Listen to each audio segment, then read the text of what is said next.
Okay, so it's another podcast, Tezlom podcast, and this one I'm looking forward to. I've not met this guy before, we've just social media, but mate, would you do me a favour, just tell us your name and just a brief explanation of what you do? Yeah, thanks Ryan.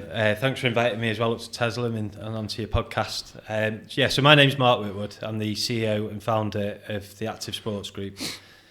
Next year will be 20 years since we began and we were established as a business, but it's changed so much over that period of time. It was initially introduced as Active Soccer, which was a children's football only coaching company. The ethos pretty much still exists today as it was back then, and it was about offering fun, healthy and inclusive opportunities to young children to come and play football. I was helped personally by the Princess Trust charity, so I went on their enterprise programme.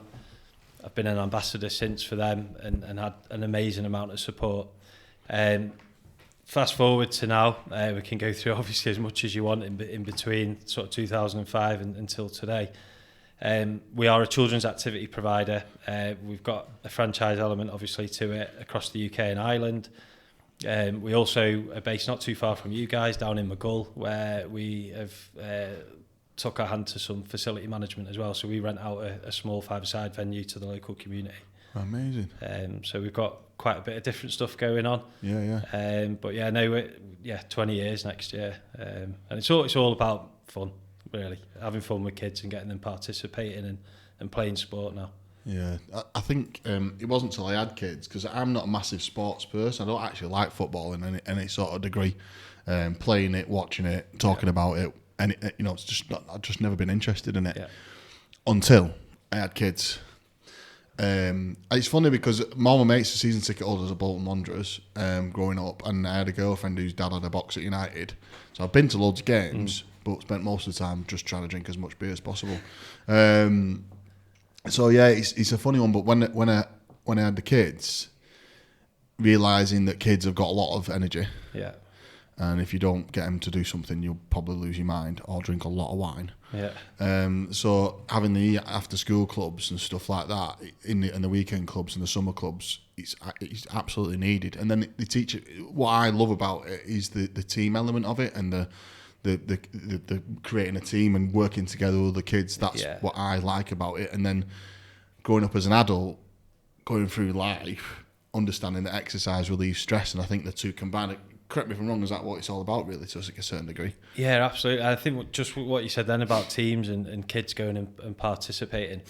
I was just having a chat with somebody the other day. I'm a parent as well, I've got 3 young girls. They don't always want to learn from mum or dad, do they? No. They just switch off, and if you can go put them in an environment where they're going to learn with other kids or from a coach, they're just going to get so much from it, and they'll develop so much more. Their confidence will grow. And I'm actually, after we finish this podcast today, going off to Liverpool University to help with a graduation ceremony for a load of young kids in Liverpool city centre who've just finished achieving X number of hours going to different after school clubs. So it's a celebratory award, and it's just great. And I'll be talking to them about like keep trying new things and pushing yourself, and exercise and all the good that you get out of that will help you in the classroom and everything. It's not about being able to score the winning goal or run the fastest on sports day. Having movement and exercise will help in all areas of your life, and if we can channel that through our programs and having fun at the centre of it, that's what it's all about, really. It's mad, isn't it? It's exercise. I wish at school I was more bothered about exercise, and I wish in my 20s I was more bothered about it, because I just really wasn't. I did not care about it at all. And then when I got a little bit older, I think just career got me a bit more challenging. You realise movement, and just any sort of movement, walk, yoga, running, fucking combat sports, anything just relieves so much stress. Absolutely, I think PE's changed a lot though in schools, probably from when we were and like you say, I can see why people I know got disinterested straight away if it was always the same people that are getting picked, or like the way that they used to do games lessons. Sometimes it would be the best getting picked first, and if you were the bigger kid, or like you just weren't interested, or you didn't have the kit, you were always last, and like the dropout rate would have been big, and there wasn't as much choice in terms of sports and things you can go get involved in. And like now there's so much more choice, and in the sector I work in the children's activity sector, you look around, and I know you had a guest on a couple of weeks ago, Anne-Marie, who does Diddy Dance, like another great example. There's just so many amazing sort of children's activity providers where parents have now got like the stacks of choices to go and like put the children into different things. It's not just the obvious clubs that it used to be, like football, rugby, and maybe netball, and that was it. Like, you know, the bigger ones. It's you can go do all sorts, like outdoor exploring, gardening clubs, at after school clubs, you name it. Even gardening's physical activity. You know, it's doing stuff. It's getting outside. Really, that's the big thing for me. That is like talking about exercise and how it helps. But I think getting outside is the most important thing. Like, I know we live in a world of screens, and kids are just giving them like all the time, and it's an easy option sometimes. I get that. We all need that when we're busy, or you're trying to put tea on, and here's an your iPad. phone's still going, and you got an email, and you're like 20 minutes on the TV, and I can sort this out and all that. But you know, getting outside does everything a world of good. Like, and the sooner kids understand that and feel it, then hopefully it sticks with them for life. 100%, mate. I can't agree more. Yeah. I drive to that Lifeboat Road car park every Saturday and Sunday near enough, and go for a walk through the woods and then down the beach, take my shoes and socks off, and take the kids with me, because it's just an hour and a half of downtime. But that hour and a half can like rejuvenate a whole week of stress. Yeah. Like a whole week of stress. Yeah. It just pours out, doesn't it? Yeah, it's mad, isn't it? And I need to understand how and why you got into all this. Like, where did it start for you, mate? School, kid?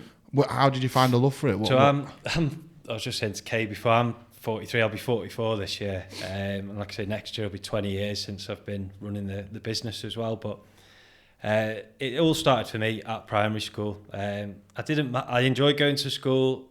I wasn't too bad academically, but it wasn't the favourite thing. As soon as like the sports equipment came out, or you could get outside, I was hooked. Yeah. I guess both my parents were PE teachers or were working in sport, so I kind of had them as role models, and they were getting me out doing things from a young age. And I guess try and be modest about stuff. I was fairly good at some sports. I ended up running for Great Britain when I was at school. Way, did you? Went abroad and represented the country in Austria and Italy. Played football to county level and other sports as well, and I absolutely loved it. And it was you know, that's where for me I was just following something. I was probably doing too many different activities, and I didn't focus on one. And when I got to sort of that age where I guess the dream, like for all of us, is like, that are interested in sport, is you want to try and make it professionally. Didn't quite make it. So sixth form, you start drinking a bit more, going out, there's girlfriends coming on the scene, and it was choices really, like what's going to happen next. And I had to sort of self-admit then that I wasn't going to make it professionally, but I needed to stay in sport. I managed to just get the grades to go to Leeds. It was a struggle in sixth form, and I went and studied sport at Leeds Met.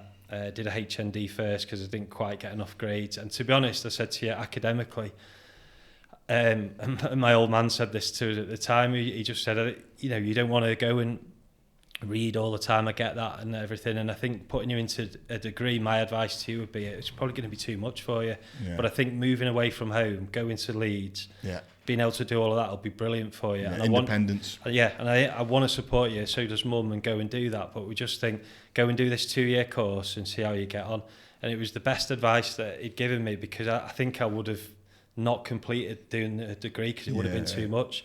I could go a little bit slower at it, start to enjoy what university life was, and start studying something that I was passionate about, which was sport. And that's when the coaching journey really started to take off. I've been doing little bits when I was like 18, 19, but I started working on holiday schemes and really started to like get involved with like helping younger kids during the holidays and everything, and just loved it, loved their energy, loved it. And I was like, right, there's an opportunity came up. I saw it at university. One of the lecturers put it up, who wants to go to America next summer? I was like, yeah, I'll have some of that. And some of my mates did as well. And it was potluck where you got given. And my letter came through, and it was Florida for 6 months. I was like, yes, like that. So 6 months, football coaching every day, travelling across the state. I came back from that, and I was like, my mind's made up now. This is it. I'm going to finish this course, do the extra year to top it up, get the degree, and then I'm gonna fully go for like working in the sector really. And that's kind of where the first love and passion for it all came from, really. Mate, you were born into it, weren't you? Yeah. Well, to be honest, I don't know what else I'd do if it wasn't. Yeah, that's it. Like, you had no other choice, really. I did loads of... Do you know what? Saying that, though, I did do loads of bar work when I lived in Leeds. I worked in some of the city centre bars, which were good fun. Had some good times there, and perhaps that could have been a route I'd have taken if it wasn't in sport, like going into sort of... I suppose it's still in leisure and hospitality, but yeah, going down that path. But I think with Mum and Dad being teachers and PE and stuff like that, and you just found, like you say about the football and the running, it was inevitable, weren't it? Yeah, really? yeah. And that really cemented it for me, just being in that environment every day. Obviously, the weather was much better than it is here, but it was just... I just loved it. I was like... How old were you when they went over there then? When I went to America, it was the World Cup, actually, Japan. 2022 it was. 2022? No, sorry, 2002. 2000, so I was going to say... I'm getting old now, I'm losing years. No, 2002, yeah. Would you say that was your defining moment of like, right, okay, I'm going to get serious about a job and a career and I know what I need to do? Got back, and then in that final year of being a student, another sort of opportunity came up where at the time Leeds United were looking for football coaches to work in their community scheme and in the academy, and I was like, I think I could have a go at this. Doing all right with what I'm doing, I keep wanting to learn it. It'd be good for me to be around so many better people as well.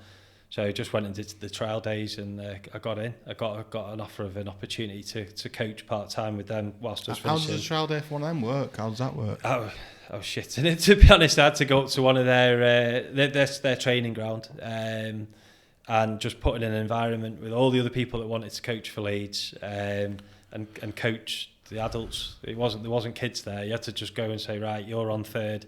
You're going to do a possession session, and you're going to have to coach this lot. No and way. Obviously, and I was like, I've not done this before. So it's like, yeah, nearly. Was that your first taste of coaching adults? Was it? Yeah. Wow. Yeah, and I was like. Were you coaching Leeds football players or people? No, it's like, say you were a coach as well, and you wanted to come and work for Leeds United, and maybe some of the existing staff that were up there. Yeah. You just got given sort of 15 adults, and you were told to put on a session for half an hour with them and be judged on it. That's intense. It was, and I nearly started the car because I was panicking. And I was like, I don't know if I can do this. I know I can coach with kids and stuff, but this is different. And no, did it. Obviously, it must have been all right. Just got the opportunity then to start coaching with them, and that was great then because I was around some ex-professionals. I was with some credible coaches. People from other countries as well that were working at the football club as well, so cultural experiences that and learning how people delivered and did things differently. That was cool. And I finished sort of university, but at the time there was no more sort of full-time positions, if you like, at Leeds, and I needed full-time work then as well because I wanted to stay in Leeds. There was bills to pay like we all got. A job came up at Fitness First at the gym. I don't think that chain exists anymore in the UK, but I worked there in sales, so I started to be good at the sport and the coaching side, and then the selling side started to come into it for me. Enjoyed that. Gym environment was good fun. Loved all that. Like good couple of years there, but I was still coaching and still playing football as well. So I was doing like three things like to make ends meet, and then the opportunity to work full time for a year at the football club came up. So I sort of left Fitness First and then started coaching and working in the offices at Leeds United in the community programme. And that really gave me more experience about setting up partnerships with schools, camps, the business development side. And then I was with people as well there who were doing their own side hustle as well. So one of the guys I remember now, I loved his name as well, Rudy Colino. His wife was an actress on Emmerdale.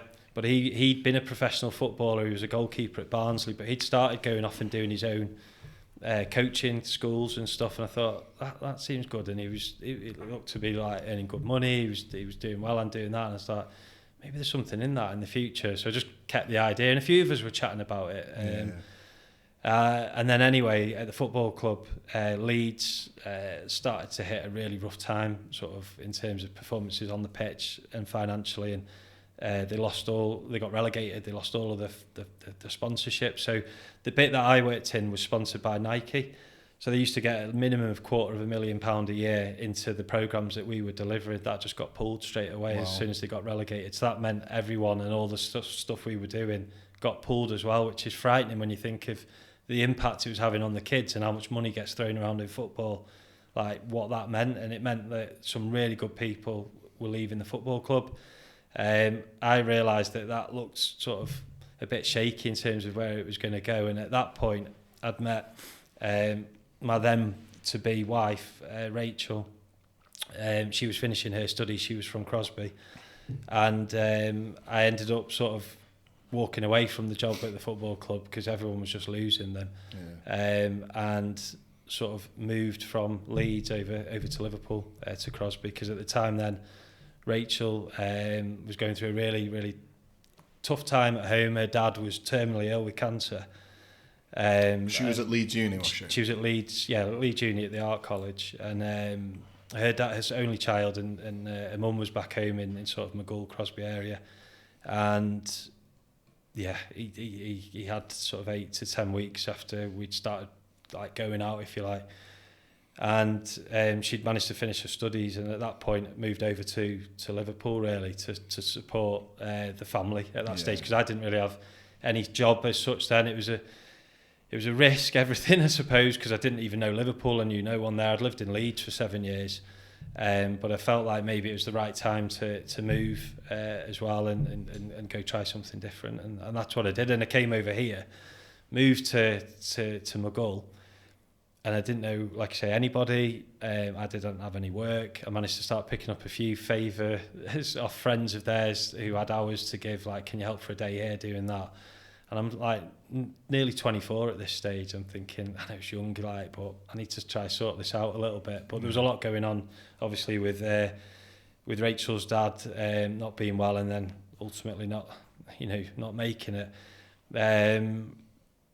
I started to look at what my options were, and I couldn't find any jobs at Liverpool, any jobs at Everton, Tranmere. I was looking around, Preston, Bolton, you mentioned earlier, and none of them seemed to have any vacancies to go and do what I'd been doing at Leeds. I was like, shit. And then I just came across an advert at the library in Maghull, believe it or not, because they didn't have access to the internet at home, so I was going on there to go and start just looking at stuff and kill a few hours and like read and stuff. And then they saw this thing like, do you want to start your own business? And I was like, going back to thinking at Leeds and the conversations that I've been having with people, and I thought, right, I'm not doing anything. There's nothing to lose here. Let's give this number a call. It was the Prince's Trust. So I rang the Prince's Trust in Liverpool. They were based at the university at the time, and it was the best phone call I ever made. The people that I met there, I'm in touch with some of them still today, and they just help. And there's the work that they've done. I don't know if you know much about the charity, but it's all geared towards helping young people, pretty much from the age of 12 up to 30. I was in the enterprise category because I wanted to start a business. They get you in, they talk through, they believe in what you want to do. Because if I suppose at that stage, if I was ringing home and then said, I'm here, I've got no job, and now I'm going to try start a business, there's parents who are going to start worrying, and like, you know what it's like sometimes. People just think, are you sure that's the right thing to be doing, whether it's coming from a good place or not? But they just believe in what you're going to do, and they'll support you. And then the next minute, I got a £250 grant, which is not much money to start a business, but it enabled me to buy first set of footballs, business cards, and a web landing page, domain, and off I went. And then I started to like build it up from then. So it kind of began in 2005, a bit like a Joe Wick story, if you like. I remember him saying his first exercise class he did in a park in London with 5 kids on it. Mine had 4 on it in Lydiate Park, and 2 of those were Rachel's cousins. I was like, oh, that's a good start. But next week it was 6, then it was 10, and then the first school rang, and it just went from there, really. Mate, that is a mega story, that, isn't it? The start was it, like, yeah. And then the following year, sort of 2006, I'd started to get a little bit of a name for myself around an area where no one knew who I was. I had no mates there. I remember one of the family there had given me, this was because we're going back a few years here now, there was not, and certainly in the car I was driving, there was no sat-nav and stuff. I was even on the mobile phones there wasn't, and it was like, yeah, there's an A to Z, so I was using that to find the school I was going to, and I was like, what the heck, like, I'm running around, but started to just grow out, and I thought, right, I'm finding my way around here, I'm going to try to go a little bit bigger.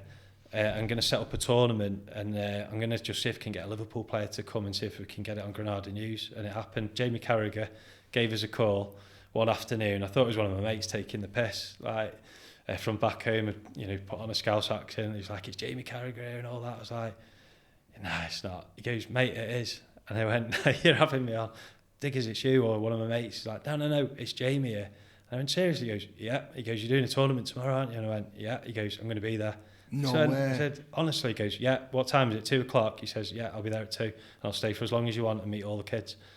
The weather was sideways. It was a storm. The school had put a gazebo up. It was blowing a gale. And I was like, oh, this is terrible right now. All the schools turned up. Granada TV turned up because obviously Jamie Carragher was there. Jamie was there. He stayed 3 hours. He was unbelievable. I've still got the picture like of me and him in the head teacher's office. How the fuck did you get him to come? How did you get him to come? I just literally... sent an email up to the football club and said, I'm doing this. I'm trying to get more kids involved in what I'm doing. I've been helped by the Princess Trust. I'm just trying to get this going and get more kids participating in sport. And I just didn't think it'd come to anything. They never replied to the email. And the reply was Jamie calling me. I was like, wow, that was amazing. And it really sort of like put what I was doing just on, because it wasn't a franchise or anything then, on a local level, sort of up a couple of notches, and like people were like, yeah, that was really good. And within a couple of months, all of the schools that had signed up to the tournament had got in touch and were booking clubs for September. So my business had just gone from me and my van going around like a couple of schools to sort of 10 plus schools, and I was now starting to look for staff. And that's how the franchise model, if you like, started to begin to grow. Mate, that is absolutely mega. It's proper entrepreneurship, that. I felt a bit like still in our office now in McGull, there's a couple of those, there's the Only Fools and Horses like cast in the little caricatures, that bounce around and stuff that are on the office desk. Because I did feel a bit like, just coming up with ideas and keep believing in what you're doing and just talking and chatting and networking and just keep getting out there every day. And it suddenly just started to go. In the first year, I remember then going back to the Princess Trust and sat down with Gareth and Paul, who were helping me, and the mentor that I had at the time then, and first year's books. I was like, oh God, what are these? How do you do this and all that? And managed to turn 29,000 over in the first year from nothing, with no website, a bag of footballs, 200 quid. And I was like, that's not too bad, that. I didn't earn that when I was like working in my job before. So I'm like thinking, can you give me any points? If there's a young lad in his 20s watching this right now and he's trying to do exactly what you're doing, apart from buying one of your franchises, could you give him any low lights that you kind of got over? Can you remember anything that like knockbacks, or could you give me an idea of like any knockbacks? Yeah, I mean, because I feel like it's easy to talk about the good stuff, isn't it? I think it's sometimes good to reflect on the bad. There's knockbacks even now, like all like that happen, but yeah, I think. I was lucky that the support network always and now has been there as well, because I think if I didn't have that, when there are those hardest points, and there's the days where it was slow until that tournament as well, where I only had 2 schools and 2 nurseries. One of those was up in Southport as well, by the way, and I was earning like £150 a week at the start. Yeah. I can't live off that, like it didn't, but I was just keeping going and just muddling through. So when you say you get to school, so the school let you advertise to all the students, and you do a football class at 6 and 7 and 8 o'clock or something like that. Yeah. And you do 1 day a week or something. Yeah, do 1 day a week, or go do one after school, and then build up and like build my reputation and build up the holidays and all of that. And it was like knockbacks. Oh, we've got someone in, and you get that now. Our franchisees have that. Everywhere's got competition, of course, but like it was. Just keep believing in doing what you're doing, and that was the biggest thing, really. Like, I think you've got to have patience to be successful, haven't you? I think everyone's chasing the next thing all the time, and sometimes you just got to stop, breathe, and just appreciate what you have done already. Which from nothing, even to have a couple of things, was pretty cool. Don't be too hard on yourself, and just you know where you want to go. Only you really know what that looks like, and just keep following that path really. And we're all going to get knockbacks, and sometimes you'll think it's a failure. If you're not getting to that point as quickly as you want to, but you'll get there eventually, I think. There's always a lesson, isn't there? But at the time, it doesn't feel like it. It feels like it feels like the world's going to end. There's so many knockbacks, isn't there? We could have the next hour talking about that as well, because there's been plenty. Yeah, it's difficult, isn't it? Because even now, so I think we've been doing franchising since 2012, and there's always a brand or a company that's you admire, and they pop out of nowhere. Sometimes it seems like, or they don't. They've been around for ages, and it feels like you're never going to get to their size or what they look like. But at the same time, I think once you've been doing it a while, you realise that they'll only show the highlights online, and when you get to the crux of it and meet the people who actually run it, they're just as much struggling, just as much as they're. Yeah, because that's it. You can just portray and put anything out that you want to on social media, and I've personally never been using social media over the years, like on Facebook and all stuff like that, because sometimes I've not got it, and I've not had the confidence to just put out the bad stuff as well, or the things that don't go well, and there's like I say, there's been plenty of that. And that's something as an organisation we're trying to get better as well in terms of like the social stuff. But you're 100% right. You can just put all the good stuff out, and people might buy into that and see that that's just constantly good. And but the reality of that is no, it's not at all, is it? No, not at all.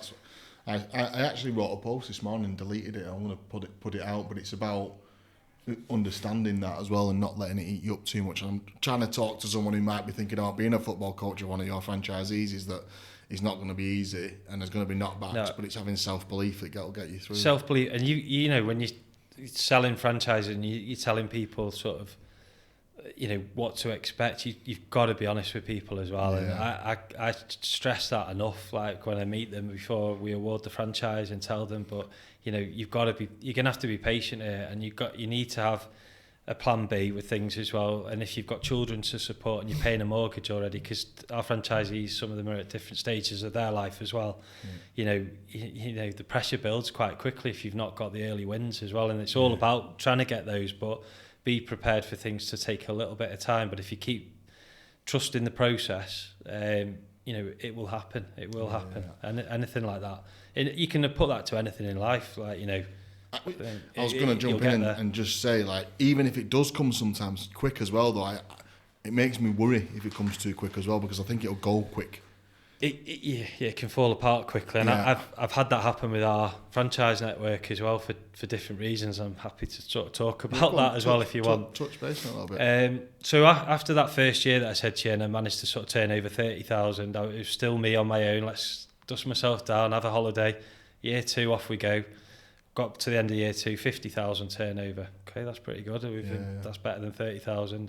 Year 3, up to 100,000. I was like, I'm onto something here. I'm building a model. I'm making this work. I've got staff working. I started to pilot the franchise in different areas. So, like I said, I lived in Leeds for 7 years.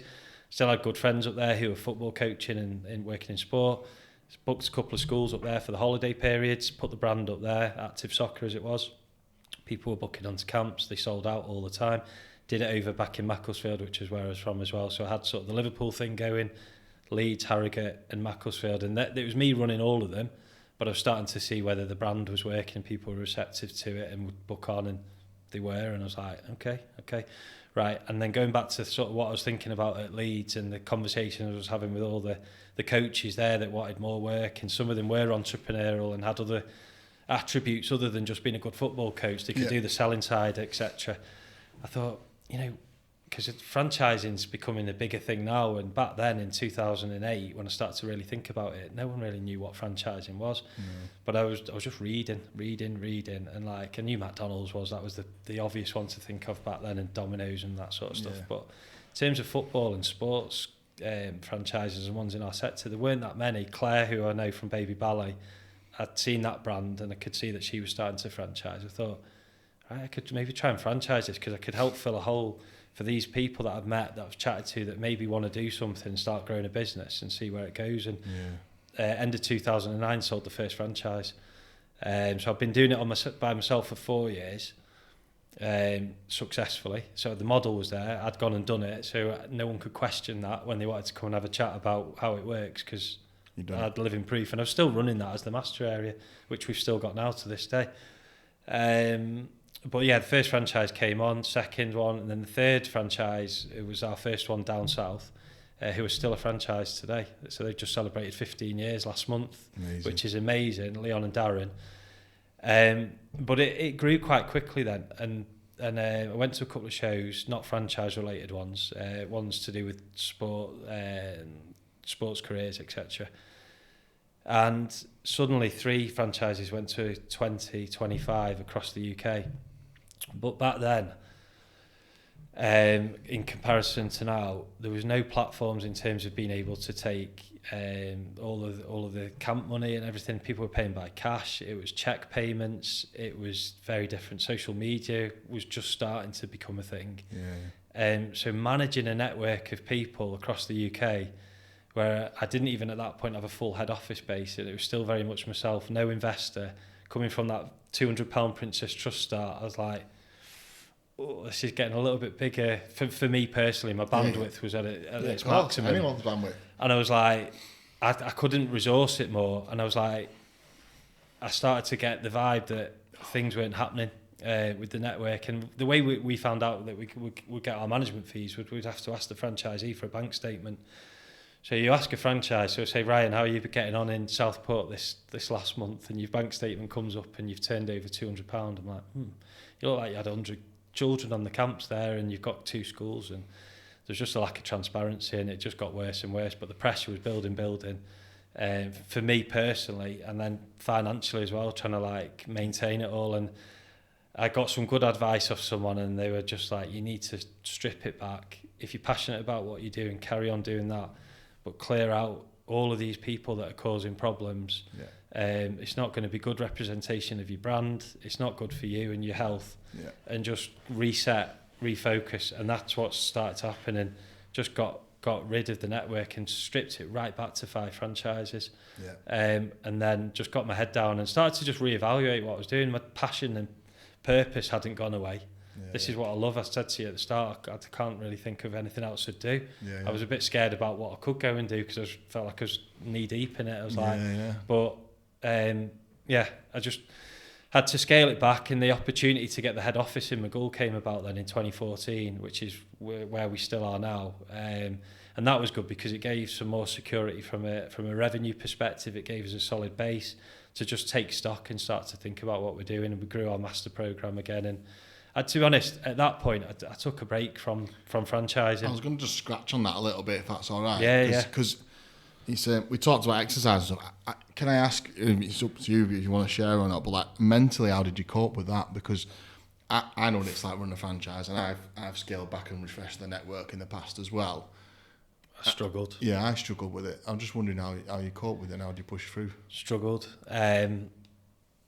It's hard. It can be so hard now as well. Like, because I'm my worst enemy for putting too much pressure on myself as well, on everything. And I want things to be done right and well as well. I'm proud about that. Morally, like as franchisors, we never want anyone to fail. No, you go into it wanting it to be a massive success. I want it success. to be so successful for them if I see them and I meet their children, and I want to get to know about them and what they do, and it's not just about the business and stuff. It's you're working with people, aren't you, at the end of the day, and it's not just about the kids on the programs. When the magnitude of what you're doing through franchising, which I absolutely love franchising and what it's about, but it's a lot of pressure to take on as a franchisor when you've got your team to support in your office, then you've got your franchisees to support who are big kids, and then you've got all their little kids as well who need the programs and stuff, and you're just dealing with so many people, aren't you? So many different dynamics and everything. And personally, you want it all to go as well as it can do for everyone, don't you? From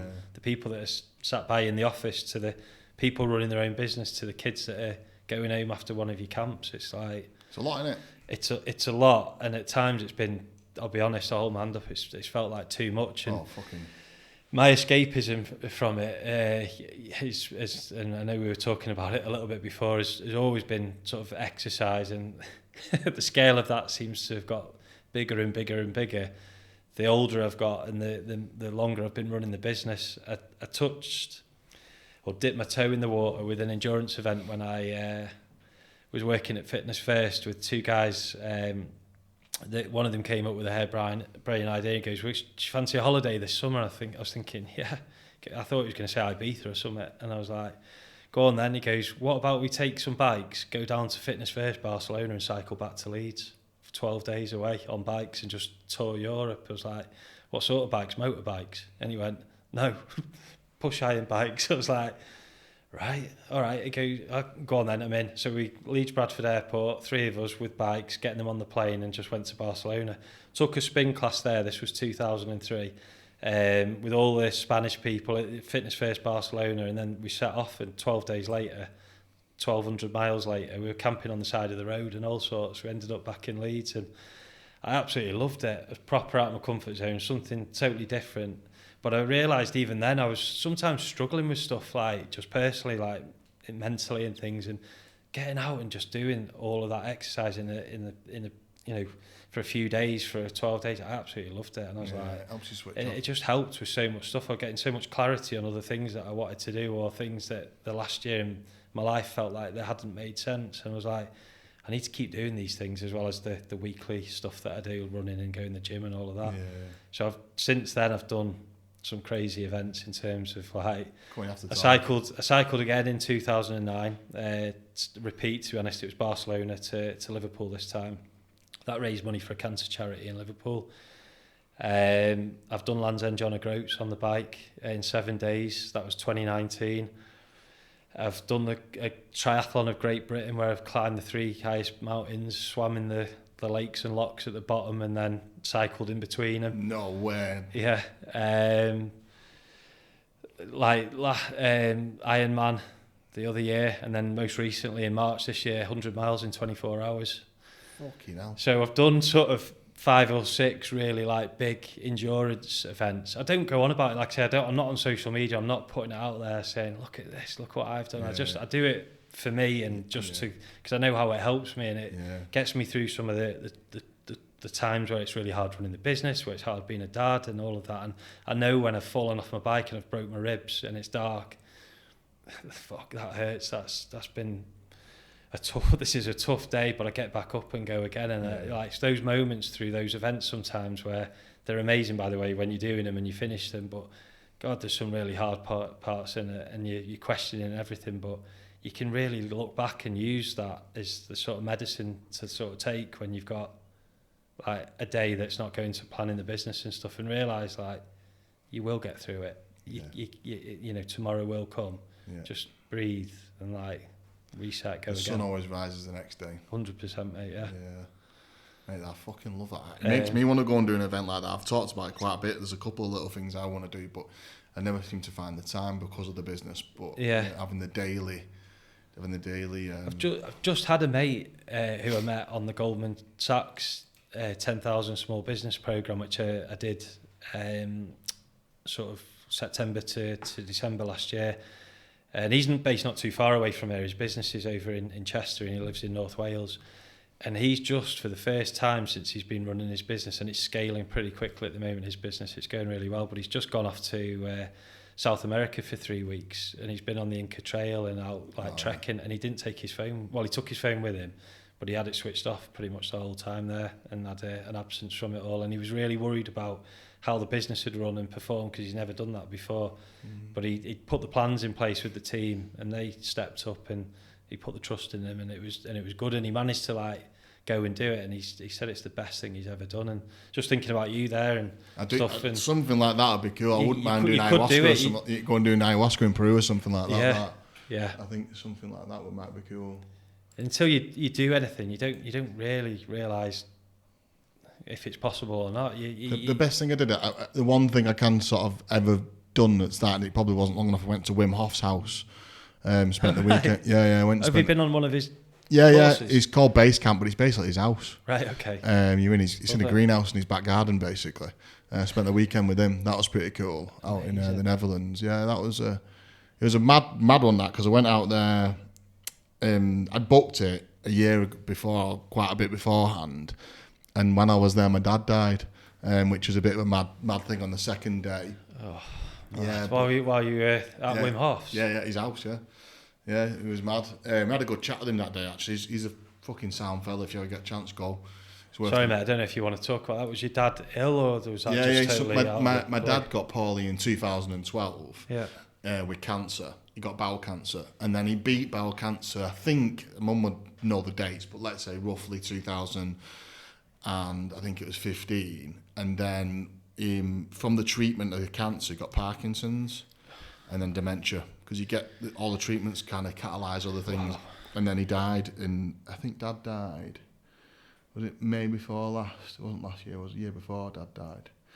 2 years. Yeah, 2 years ago Dad died. And my dad would basically, so it was 2 years ago. That's when I went to Wim's house. It was May. It was mad because my brother took his own life in 2018. So my brother took his own life on my dad's birthday, and my dad died roughly either on my brother's birthday or like the day after. It's mad, just our coincidence. Yeah.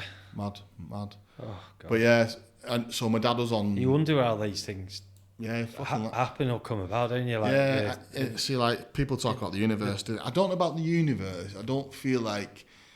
I say it sometimes, but I actually don't know if I believe in the universe. What I believe in is like... I think things just make sense. It just happens because it needs to happen. It's not I don't think the universe exists. I think that's the space and the stars and things. I think sometimes things are just there to be either good or bad reminders of what life can be like sometimes. 100%. I'm just thinking of stuff that feels a little bit similar, not the loss, but like things that we've been having to deal with more recently as a family as well, where there's been some strange coincidences. Yeah, it's a coincidence, isn't it? And at the same time, you think, is it kind of like a bit of a spiritual thing? Like, is it that kind of men of being? You can lean on it and get all your strength from that when you. Yeah, I feel like it's there to support you. Yeah. Isn't it? Because it means nothing to anyone else in the world. No, they won't get it. Yeah, only you get it. Yeah, only I get it. So it's my mum gets it. So it's like, is it there? Did it happen because it's there to support you through it? Yeah. It's a weird one, isn't it? I don't fucking know. But yeah, so my dad was on end of life, so it goes nail by mouth, and he was in a nursing home for a year or something, and then he just gave up. I think he was just sick of it. Yeah. And I said my goodbyes before I went, because I knew it had happened while I was away. I just fucking knew. And then I was there Friday, Saturday, Sunday, and I got the phone call on the Sunday morning.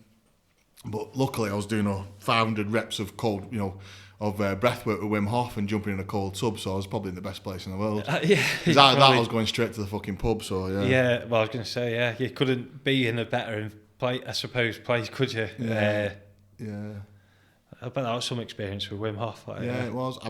I've been in cold water therapy for a while. It was Kay I think it was you that introduced me to it, Kay, was it? Yeah, it was you, weren't it, that introduced me to it. And then, did I do my... did I do my first one? I did my first one on my own, didn't I? Or did I come... You did your first one on your own, and then you came to the reservoir with your mum. Yeah, with my mum, yeah. And then that was it. And I've got a fucking cold tank, one that refrigerates itself and everything. Like I feel like anything like that just reset your brain. That's what I was trying to get back to, was coping, isn't it? Sometimes coping. Do you like it's coping with stuff, isn't it? When you run a business or life. It's finding what your strategies are, and they can change, and it's trying to be consistent with them as well sometimes, because you can be up and down, can't you, with the business, and sometimes when life gets busy as well, some of your coping strategies sometimes fall by the wayside because you're either too tired or...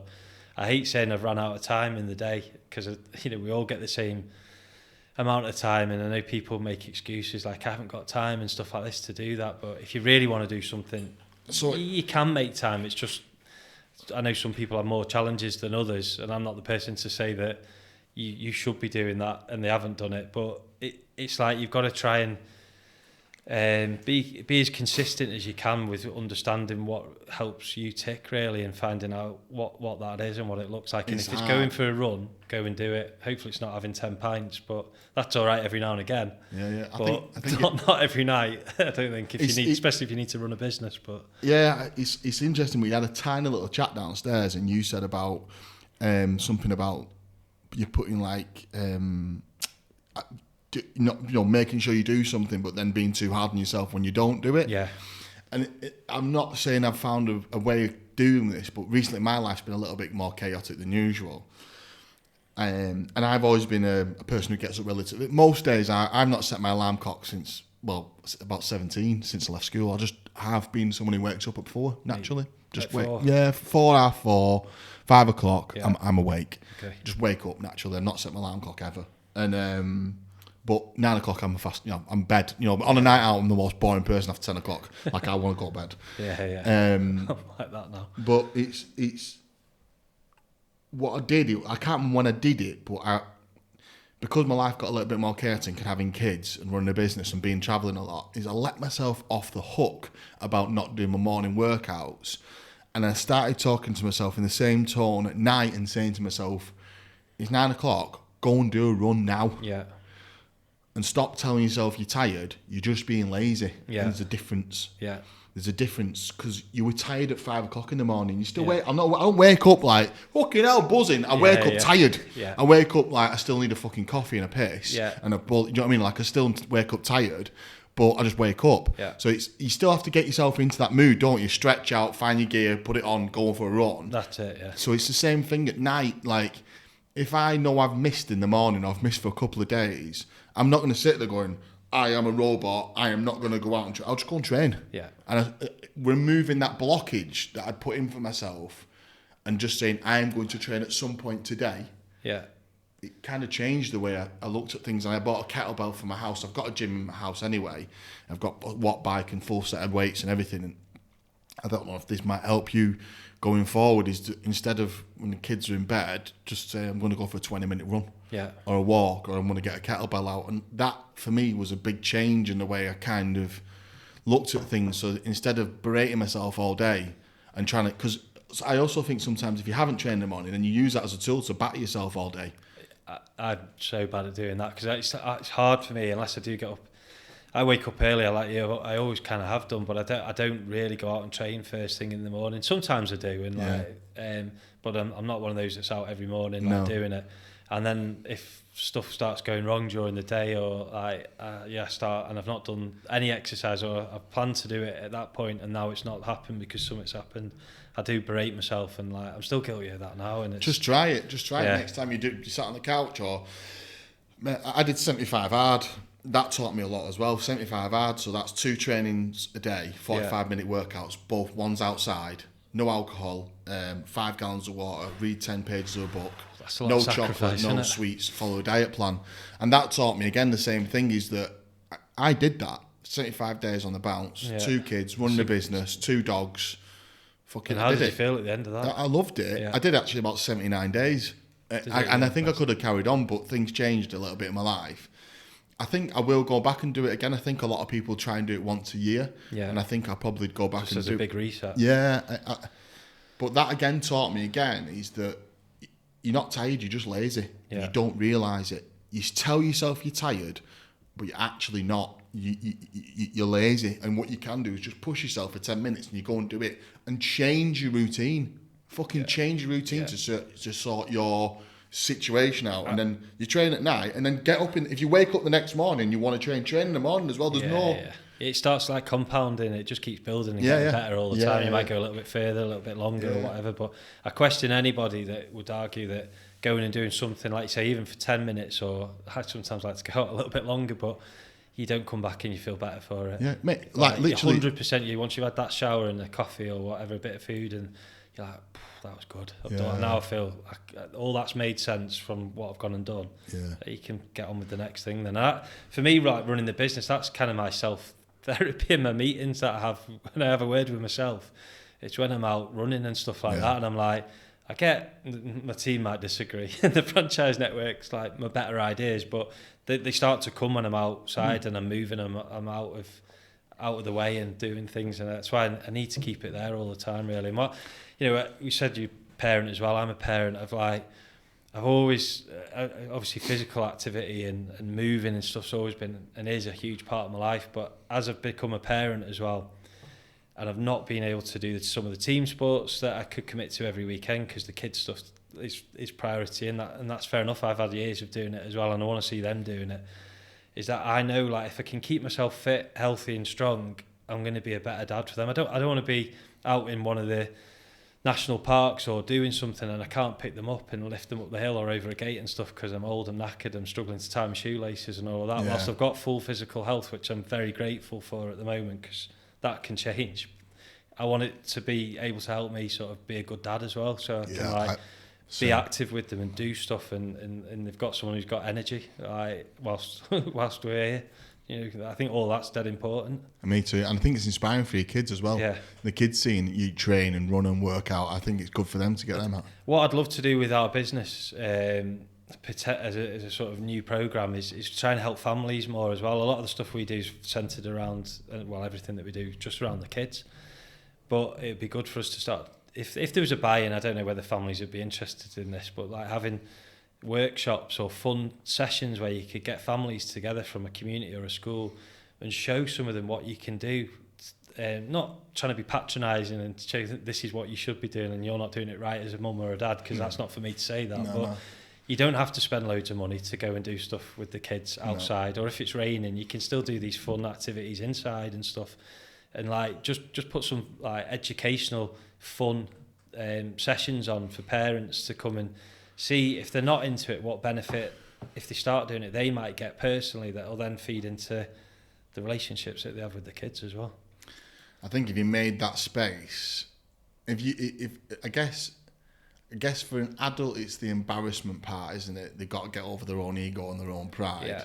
And then I think once they got into that space and got over it and enjoyed it, like if I take Logan to football at a football club at Stanley on a Thursday night, and I think to myself, like, for the last, when we get there early, we kick the football around. I wonder if the coaches said, right, Dad's wear your stuff next week and you're going to get involved in it. Yeah. I wonder how many would do it and if they would get involved. And I guess if you created a space for 45 minutes that the dads and the past, taught them how to play, I wonder if it would work. I think it's worth doing. And, those little things, sometimes you have to, your child will never forget the moment you played with them. No. And, it might not seem a big thing, and sometimes we always think about the bigger things, don't we, as the things that we'll remember. It's actually probably when it's the quieter times or as we're getting older, some of the little, what I've seen, insignificant moments are actually the biggest things. And I think doing that with your son would be, it's a small thing in the grand scheme of things, but actually in the years to come you'll probably laugh about that when he's growing up. Do you remember when we played and you missed the open net, Dad, or whatever, whatever, and it's just creating good memories, isn't it? Yeah, I like I said, I didn't like any football, any sports growing up, and neither did Mum and Dad. But now I regularly taking him tonight actually. Yeah. And then I always try and go to the park and buy a football or go on the beach with him, and I think it is probably capturing them little memories with him. Yeah, and I think that's probably the best bit about his day actually. Yeah, 100%.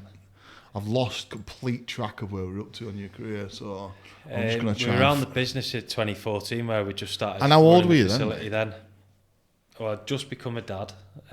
So I've, 3 girls. Eldest Grace is 10 now, so she was one. I was 34. So I've been running the business nearly 10 years, and I was 34, so still a young guy, I guess. It's mad, isn't it? In that 10 years, we've literally breath talk about, but I know them lessons you'll have learnt in that 10 years will have been huge. And then becoming a dad, and being in a long-term relationship and becoming a dad, you learn so much, don't you? Just don't even realise. Yeah, getting a house for the first time, and just so many other big sort of, I guess, landmark moments in your life and your development, and still being pretty young. Some of my mates were doing it, some weren't. Some were still out. No partner doing whatever they wanted really, but when you've got the business, you start becoming a parent and stuff. Your responsibilities certainly change, don't they? Yeah, and running's been a big part of my life in terms of I'd say the last, how long, Kay? 4 years, 3 years? Running? Yeah, I'd say the last few definitely.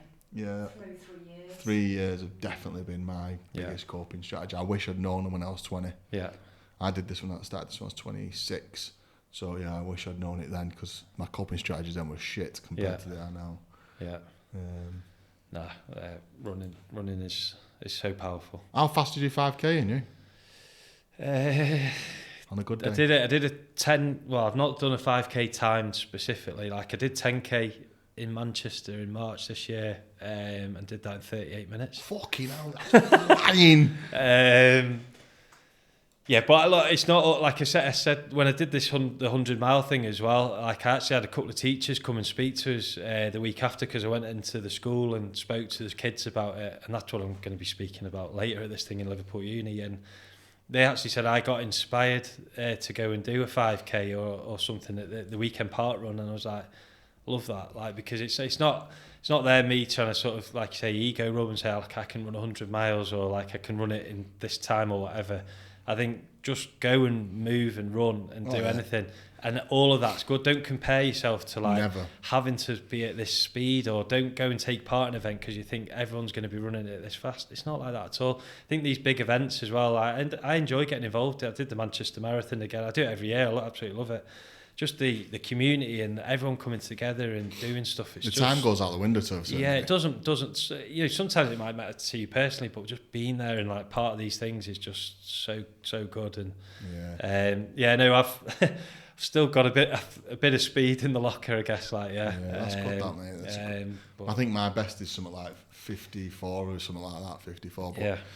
No, which is a mate under sub 60. Yeah, well, been running for 3 years as well, so it's not like I've been doing it as long as you. But I think, but again, my longest runs have been the ones I've not been asked. Yeah. My best runs are ones I don't even look at my watch. Yeah. It's about clearing my head. It's about enjoying the run, about the views, about having a minute. Yeah. That's what it's about. Forget about the time. Yeah, forget about the time. But even then, like, I bet that time has improved over the 3 years. Yeah. And I think one of the things I'd say to anybody is you're never too old. You're never too old to start running. You're never too old to go and start a business. If you need to change your life, go and do it. Yeah, 100%. Like, you only, as far as we all know, we only get one. Go and do something. Don't think about not doing it. And if you don't know anything, like I say, until you've done it. Like 6 months time from now, you could have 6 months of regrets. Like, you've not done this. I've not gone and started doing exercise. I've not done this thing. Or you could have 6 months of progress, and it can be small progress. Yeah. But just go and do it. Yes. Like, don't hold yourself back. Go and do it. That's 100% like what I think everybody should be trying to do. Because if we had a world of everyone trying to do a little bit more, and that can be being kind to other people, that can be going and doing something for yourself, it would be a much better place, wouldn't it? Yeah, mate, it would. Yeah. Right, so 34, just had a kid. Yeah. And you've franchised or you've not franchised? I've franchised, and I've got franchises across the UK, but we're hitting problems here. Then you refresh the network. Refresh the network, yeah. Throw a divorce in there as well. Lovely. So sadly, like, we ended up separating, me and Rachel. Yeah. Just different paths. Grace was still young. Like I say, I moved. If you take it right back to where I'd come from, I was living in Leeds and moved to Liverpool. So although I had a network and new people here, because I've been running a business, been here like 10, 11 years, my roots weren't here. And that was a really tough time, like trying to balance everything. I moved over to Parbold area for 18 months, still trying to run the business. I'd scaled it back, but we had this premises now in like Maghull, so that was another business in itself that we'd set up. So it's a separate company to the one that does the delivery with the kids and the franchising, etc. And it was a lot going on. I was finding myself running a lot more then, just trying to cope with it. It was really hard, and eventually I ended up sort of relocating back to Macclesfield area, which is where I've grown up, with Laura now as well, who I met sort of 3 years later, and two more children, so three daughters. But whilst all that was going on, it was just kind of like a bit more focused time on myself, if you like, and just not chasing and worried about how the business was expanding. As long as it was still there, I knew I'd come back. I just needed to make sure I was fulfilling all of the things I needed to do for the people that I was responsible for and the smaller franchise network, and seeing their progression and growth. And I wasn't that bothered about my own at that point. It was just about making sure that still existed, because that's my baby as well. Like, I've worked every single day on this, and I still really want to do something with it. But at the moment, just get myself in a better place mentally, physically. I was all right mentally for sure. So that when I felt the time was right, I could go and give the business a proper. Did you get any counselling around that, mate? Did you see any professional help that way? No, I've had mentors and coaches for the business over the years. I've got one at the moment as well, and I find that really helps. I get to know them quite well as well. They become like a bit of a therapist anyway. Yeah, for sure. But like in terms of actually going and sitting and having one-to-one counselling and therapy, it's not been for me. I've thought about it. Yeah. I've read and explored it, but I've never gone and done a full number of weeks and say 12 weeks sessions on it and gone deep on all that sort of stuff. I've not done it. Where I've done that, I've kind of been stubborn in my own way. Maybe I should have done it. Maybe other people in my closest network were probably annoyed that I've not done it. Yeah. And I get that, and I'm sorry, but I've put the trainers on. And that I've just gone and had a word with myself for a long time. I think that helps. I told you before, like the amount of tears I shed in that coast road running. Yeah. I think it really helps, doesn't it? Yeah, get it out. Even if it's putting on some music that really gets to it as well whilst you're out doing it and all of that. And you can find ways. I think you've got to find a way, haven't you? Yeah. Like it's only you that can find that way. But no, to answer the question, mate, I haven't had like counselling sort of one-to-one to work through some of this stuff, and I'm not saying I wouldn't as well now, because I've just gone through a really, or say me, Laura and the family have gone through a really tough 15 months just now at the moment, and there's slowly light coming at the end of the tunnel, but there's been some really big family stuff going on as well, like over the last few months, and I've struggled again. Thought could I go get counselling and haven't. It's just to carry on running and stuff like that. There's nothing wrong with that though, is there? No. I think if you can find your own thing that works for you, and you still study it and it's worked. Yeah. Yeah, there's no right or wrong, is there? I mean, Laura might be at home, sat at the bottle of whiskey though, and going nuts at you. Where is he again? Checking Strava and all that, like, yeah. 3 hours later. Yeah. 2 marathons in. Yeah. At least I'm coming in with mud on the trainers and not like swinging through the front door, like. But I don't know. There's no right or wrong, like you say. I think, and as I've found as I've got older as well, you find that thing more, I think, that should work for you. Hopefully you create a toolbox. Yeah, and you keep trying to add little bits to it. Yeah.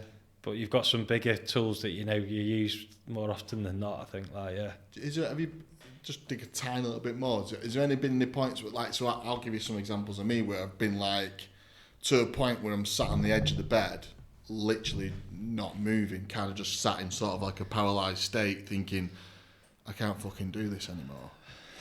I physically don't want to get up today, or I'm gonna just, like, I have been in some really bad states where I've been lay on the bedroom floor, sat on the edge of the bed, Charlene's gone to work, and I'm gonna plan to go and kill myself today. I have done that a couple of times, and then I've gone no, and so my toolbox is a bottle of water. So I'll go and buy a bottle of water. It's usually a 2-litre bottle of water.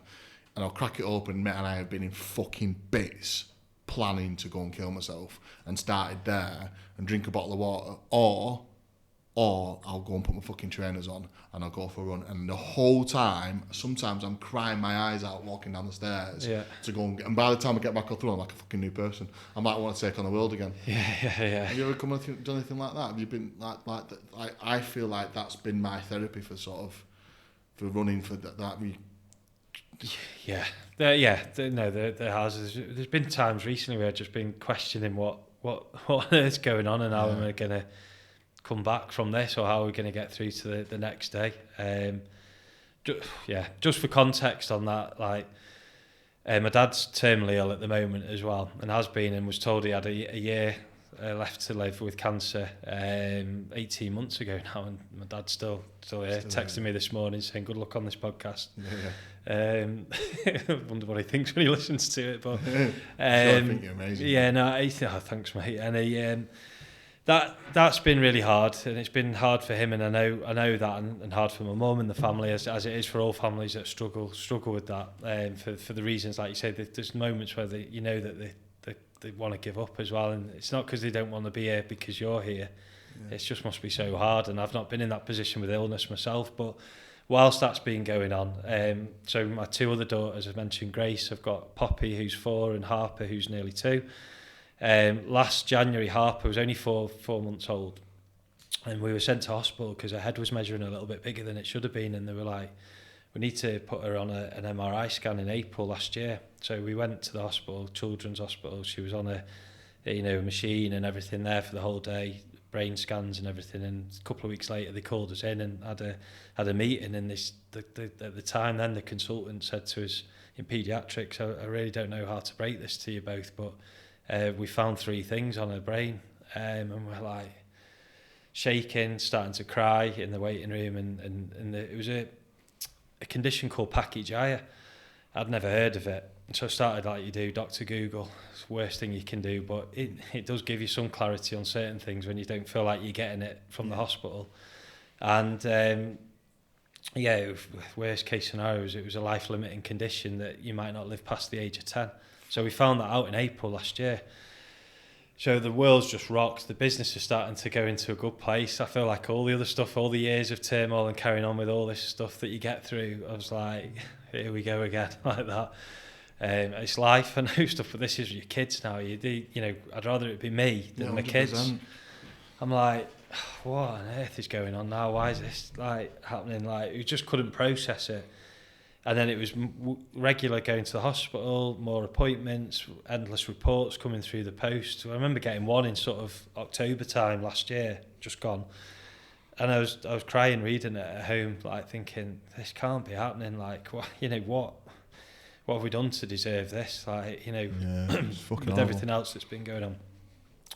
Anyway, like, got to January this year, and we're going for a checkup, and it was a different doctor at the hospital, and it was the guy who's the highest sort of, if you like, neurologist, can't even say the word, neurologist, from Manchester Children's Hospital. And he came and sat to us, and he said, I need to sit you down here and give you some news. And we were like, what now? We've made a bit of a mistake. And we're like, what? Because we've had living hell for like a year, not sleeping, stressed, put strain on the relationship and everything, as these things do. Yeah, of course, it's not small stuff. And we think we can. He didn't even want to say it. She's not got the P word. She hasn't got pachygyria. And we were like, what? Like, Laura's bursting into tears, and oh my God. We walked out the hospital, and I was just like, the hairs on the back of my neck was stood up. It was just like, what's going on? Like, because the torment we've had every day, you wake up in the middle of the night, and if it's not thinking about your dad being ill, like at that stage, it was then Harper and stuff, and you're like, all of these things, so you're just like, this is unreal. So we just started to process all of that. Obviously, amazing news, to hear that, but we wanted to get it followed up and all of that, and just check that this is right. But one of the things that we should have been looking for over the last year when they gave us this news was that she would start to have regular seizures and have moments of absence. And she hadn't had any. Anyway, March this year, my eldest daughter, we've been watching, the kids love the Gladiators. They were watching that. And a normal Saturday, they had a normal day. Kids have been swimming, like they were eating pizza, watching the Gladiators, etc. And the eldest daughter starts shaking next to me, arms and legs going. And I was like, Grace, I thought she was just trying to mess with Poppy and try to get her to have a duel again, because I'd just been watching it on the telly and all that. And I turned her head back, and she was... her face had changed, she was going blue, and all of a sudden she stopped breathing, 30 seconds. And like, we'd just had this elation of news earlier in the year, and now in March, just gone this year, I was giving CPR, we were screaming, we're ringing the hospital, we've got the ambulance on its way, and she'd stopped breathing in my arms and turned blue, and I was like, I just didn't know what was going on. And it's moments like that where, like, Laura's a teacher and first aid trained, I'm first aid trained, but none of that really matters, like, until, and I know you've had Jenny on before who does first aid stuff, but, and I think, like, until you're actually in a situation where it happens, then it's your own child, like, how are you going to cope and deal with it? And it's just like, right, I'm going to have to really, like, think, what can I do to try and save this at the moment? So I started giving her CPR. I couldn't get on her mouth because her jaw had locked, and I thought if I try move, I'm going to break it. So I just started on her chest, and then she coughed up. We got her into the recovery position. I could hear the paramedic on the phone saying, "Get her in recovery." So we're in there. Two sisters are watching her like, "What the hell's going on?" Like, Saturday night's just gone from chilled to 100 miles an hour. And then within minutes, the ambulance and everything and the paramedics were all in, and they got the gas and air on her. 30 seconds, a minute later, Grace is throwing up, and she'd had a seizure, basically, but never had one before. No like trigger signs or anything like that. I hadn't been around anyone, adult or child, on anything. Never been around someone who'd had one. And it was just really traumatic. It was it was horrible. So I'm like ringing her mum, who travels over then from Crosby, like she's in the hospital, and we you know, she's all right. She's been to Alder Hey recently and had scans and all of that. That's the eldest one, to check on all of that, and she's just been given the okay. 4 weeks later, this is real car crash TV. This, we've been over in Norfolk because we've got family ties down there. My sister, who works in the business as well, had just turned 40, so she'd booked a holiday home on the Norfolk Broads. We'd had a lovely few days down there, long car journey back. We've just got back. We've just moved house in the middle of all this chaos. So we've gone through the front door. I've just nipped upstairs. I can hear Laura and Grace screaming downstairs. I'm like, what? Run downstairs, and little Harper, the youngest one's having exactly the same thing as Grace did 4 weeks ago, earlier in March. I was like, oh my God, what's happening? Like, literally took her in my arms. We hadn't had the Wi-Fi fitted, and I live in the Peak District at the bottom of there's no signal on 5G, 4G, so we hadn't had the Wi-Fi fitted, so I couldn't even WhatsApp call. I didn't even know you could do 999 from a 111 call. So we were running out, knocking on neighbours' doors to get them to ring, whilst I'm holding Harper, who's doing exactly what Grace did, turning blue. She was breathing still. She didn't have that 30 seconds of not breathing like Grace did, but next minute the paramedics were, here we go again, in the middle daughter, Poppy's seen this twice now in 4 weeks, and her brain's just like on overload, thinking, what's going on? I've seen my youngest and my eldest sister, and then she's gone off and the blue lights were on because she ended up having 2 more moments, and it took her a lot longer to come round. But because of everything that had happened over the last 12 months previous about the brain condition and everything, and this being a thing that should have happened, we were like, is that the door's open again now? Is what we've been told right or wrong?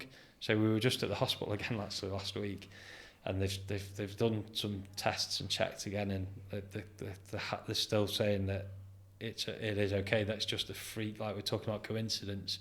It's a coincidence that the 2 girls have had these. It's a coincidence that she's had it after we've said she's all right, and we're just like, wow, like, mate, what 4 months we've just had. So this year, when I feel like there's so much positivity around us from the business side of things and what we're doing at the moment, I've struggled to share it with our network, and the office team have obviously been seeing it firsthand, and they've been amazing, like stepping up and stuff. But from a personal point of view, over the last 3 months, I've really struggled, like, to be honest, like with all that stuff going on. It really tested it too much when it was like seeing 2 out of your 3 children just like in those situations. I was like, whoa.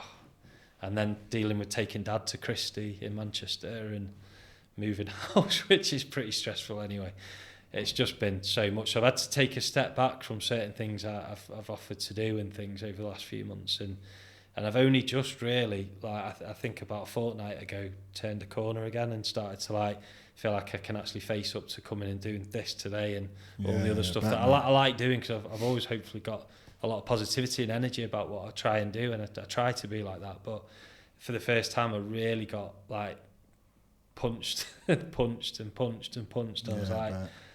I was like on the ropes. I thought I actually could feel a knockout coming out here, and everything slowed down. And I even got to the point where we've said it so many times on this chat that the running's the therapy. I hadn't even been able to do that over some of the last few weeks, because I actually felt completely fatigued, chronic fatigue. I just had no energy. Emotionally exhausted. That's it. And I, even though I wanted to do it, and I knew, I think, like you said, if you go and do it, you will feel better. There has been, going back to the point that you made about it, there have been moments where you've just been lying at the end of the bed or on the sofa or sat somewhere, even just sat in the car on the drive, where you feel like it's too much, and I've been like, this is right now, and I just need to just keep breathing, keep believing, and it'll turn again. I think sometimes those moments as well, it's okay just to acknowledge that and just say, like, I am not going to fucking do this right now. I just need to exist for a little bit longer. Yeah, and it's just you just have to park some stuff, and it doesn't matter if we haven't had 3 new franchisees join the network as we wanted to by this point in life, because you can't plan for anything in the future. None of us can. None of us know what's going to happen. No. I don't know what's going to happen when I say see you to you guys today, this afternoon. Like, hopefully something really good's going to happen to all of us. But that's the love of running a business as well that keeps me going, because you get the kicks off that as well. But the highs and lows and stuff, I think you can only deal with what you've got to do right now, which is at the moment chatting to you, and I'm loving it. Man, fucking that is the toughest 4 weeks I've ever fucking had in my life. Yeah, it's been really, really hard. I'll admit it. But then, like you say, when you go through these things, just like saying I love going and doing a challenge and stuff physically, it's too early to say that now because it's too raw. It's on the surface still, and we're both trying to get through all of this, and still come to terms with it. After starting to feel like I'd processed it by March, all of a sudden it had just gone crazy again.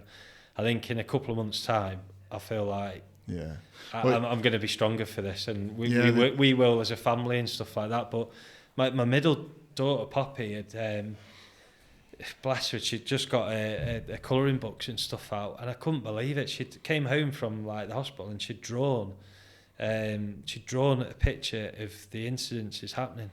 4 years old, so emotionally she's putting her feelings out and drawn a picture of an ambulance, little stick drawings of sisters lying on the floor and people running, and I'm like, oh my God. But I thought, do you know what, that's pretty cool that she's that tuned in and processing it and doing all of that sort of stuff. And like, I think she's a little warrior in there. Yeah, she's going to be a little resilient tuck for cocky, isn't she? So so I know totally gone off on one there, but it's just how life sometimes just throws all this stuff at you, and it doesn't matter what you're doing, whether you're running a business or you're in your job and stuff like that. I think, and do you know what? Some of our franchisees, and I've had some lovely messages off them and people that I speak to regularly around what we do, and all they kept saying was family first. And I thought, sometimes I'm at home and I'm worrying about, have I done enough, or am I doing enough for everyone? Like, are the businesses working, etc. Blah blah blah. And then to get that back, it's like, no, they care. Like, people just care. Like, do you know what I mean? You've done enough, haven't you? You've probably done enough, haven't you? Well, hopefully, but like, you're questioning yourself all the time, and they're like, no, it doesn't matter, we're all right. Even everyone at the office said, go take a week off, don't worry, we'll be all right, family first, just sort yourself out as well, like, because if you're not well, then that's going to be a bigger problem, like, for all of us in a few months' time. But just chill out. Seriously, just chill out. Yeah, well, they'll see that in you and want you to be okay, because they want to carry on with you, because you'll be a big part of their life, won't you? Yeah. So, man, it's been tough time. Should have bought a gin and tonic instead of water. Fucking hell, I didn't know. I've got to drive, but if it was a 7 o'clock pad, I'd be saying maybe 5 o'clock somewhere. Okay, mate. Try and go back. So, we got the franchise model off. We've gone back, cleared the decks. You started franchising again. We've covered everything, haven't we? We've gone for all the full. Well, then sort of just can quickly sort of surmise where we've ended up coming up to now as a business and stuff. So we're the day it sticks in my mind forever, the 23rd of March. I hate talking about it, but like, school's shut, so I'm like, whoa. Yeah. Things started to go again. Here we go again. Like, what are we going to do? I didn't panic, to be honest, because I thought, the world's not going to end, even though it felt like that. Yeah. No one's pushing a button and we're going to just end up in outer space or something. Like, just hold, be patient, just see what happens. And I always think things back and have comparisons with sport and stuff. And at the moment it's pre-season for a lot of football teams, just started, and then other sports. And it was the first time, like, in running the business since 2005, where, other than going on a holiday and stuff like that, I didn't actually have to go and be anywhere. I couldn't be anywhere because I had to stay at home or go and do stuff. Yeah. And it was like, hang on, we're going to rebrand the business anyway. We want to go back out and franchise. I've now got 6 months, possibly 12 months to really reset and keep pre-season training, like in the build-up to like a boxer would do in the build-up to the fight. Just keep working hard, building the processes, doing this again, going back to what you're good at and adding new stuff in. And I did that. And then Anna, who's my sister, joined the business as well, and we started to have a bit of a restructure. We rebranded, and Active Soccer became one of our brands within the Active Sports Group. And I felt like it was quite pioneering, but over those 15 years that I'd been running the business, I'd met and dealt and worked with so many different people, not just football coaches, yoga instructors, gymnastics coaches, netball, hockey, football, rugby, you name it, all from all different like backgrounds of sport, different ages, different parts of the country. And we were doing programs with preschool children right through to secondary school children. It's like, obviously, because we've been going for that long, we've naturally done a lot of different stuff. Yeah, of course. And I just love and I'm passionate about all sorts of sports and activity. And I thought, do you know what? We can maybe reset here, rebrand the Active Sports Group, and like actually dilute what we do into smaller brands, pockets, and try and attract people to come in and join our franchise network and in one of the 3 brands that we've got.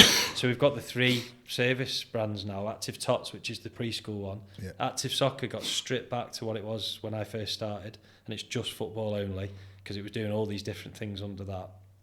And then Active Sport, which is the one that goes into all the primary schools around here where we are now as well, delivering like intervention programs, lunchtime stuff, PE classes, all sorts of different things that can help a school, support their kids and their community. And I was like, right, now let's take the brave step. We've still got some of the franchisees from the first time around that I mentioned who are amazing, and now we'll just put out the new model, the new rebrand. This is us, and let's just see how it goes. And today we've got 15 franchises again now. They're all performing really well. We've got one in Ireland, and we've just awarded another new franchise for Nottingham, east side of Nottingham, which is going to launch in September. So we've got franchisees across those 3 different brands as well. So although what they deliver with the kids is slightly different, a lot of the business processes and things like that around and that support it all are very similar. So we can just create it as one sort of big team, and everyone share resources and like the good and the bad really together. And yeah, it feels like it's in a really good place at the moment. And yeah, good. I think one of the things that from running a business, and certainly for that amount of time, is like you do have to keep resetting and pivoting, and maybe sometimes have different revenue streams and arms to the business to get through the times where something else isn't going as well. Yeah. And I suppose that's probably been one of my strengths, but also weaknesses, is sometimes maybe we've been doing too much different stuff, but if we didn't have the different stuff going on, we probably wouldn't have got through COVID as well. So at the moment it feels like we've really built the foundation, and we've got a really good support team, as I like to call them, at our head office, who help the franchise network. We'll see where it starts to go. Yeah, I think it'll fly. I can't wait to see it at the October Expo.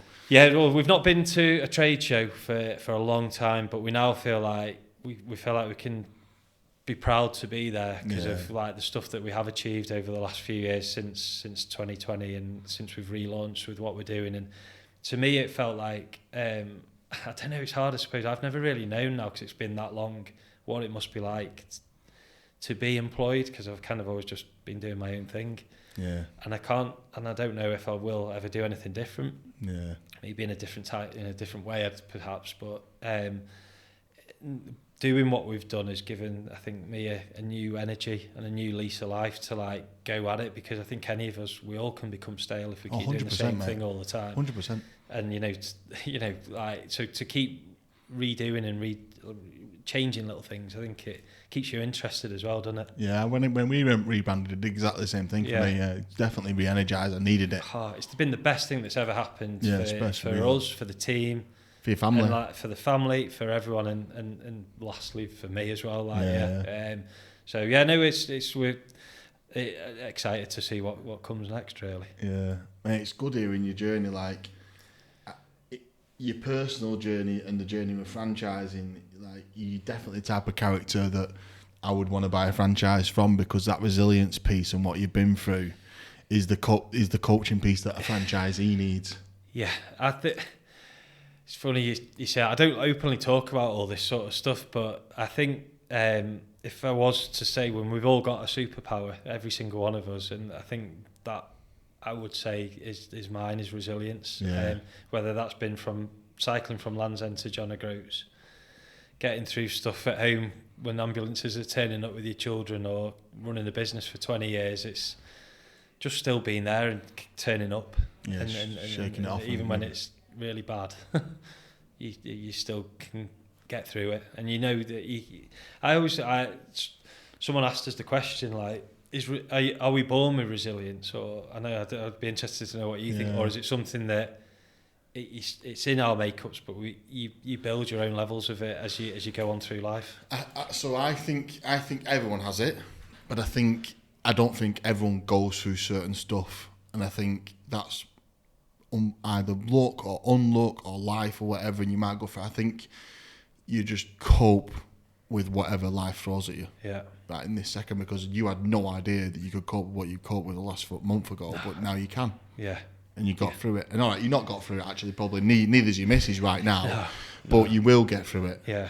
And whatever else throws at you, and I think that's what it is. And I think then also, what is coping?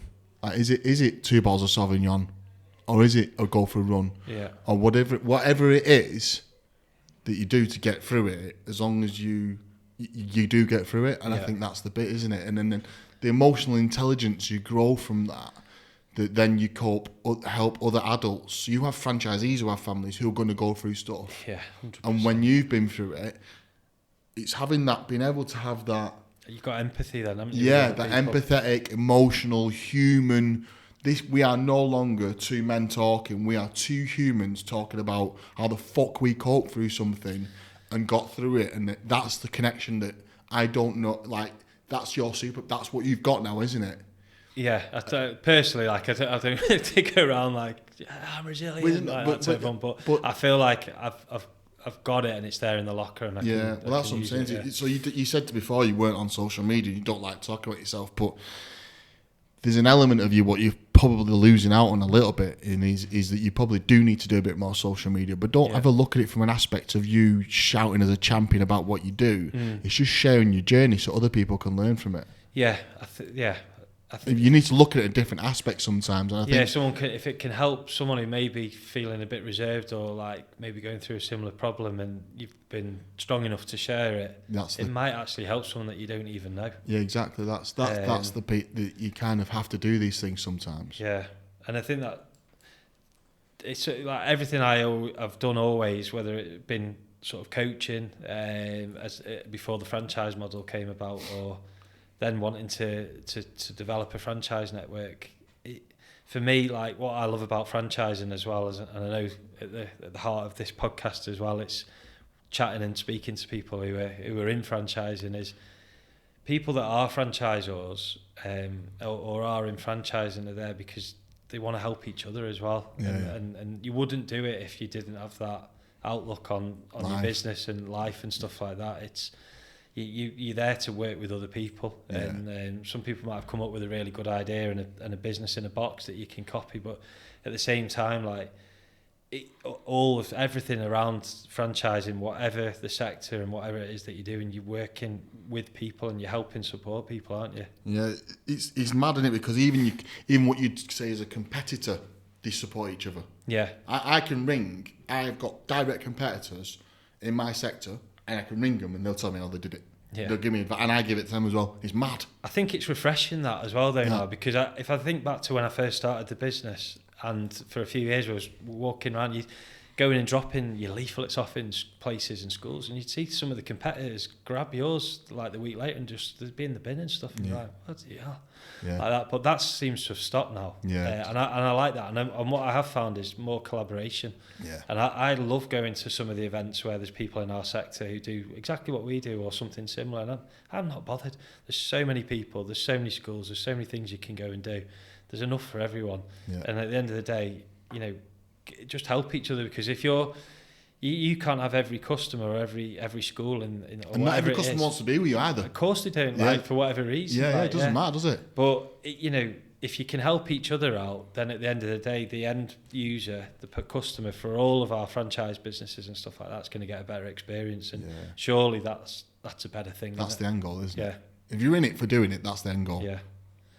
But that's cool that you can pick up the phone to somebody who's in your space and get a nugget or get a good takeaway or a bit of advice, because I think as I'm getting older as well, I if I was to do something differently in the future, it would be to try and do more of that, being able to just help and just give back and stuff, and keep trying to help other people. Well, it becomes like a purpose-led thing then as well, doesn't it? Because I always think there's only so much. I don't know.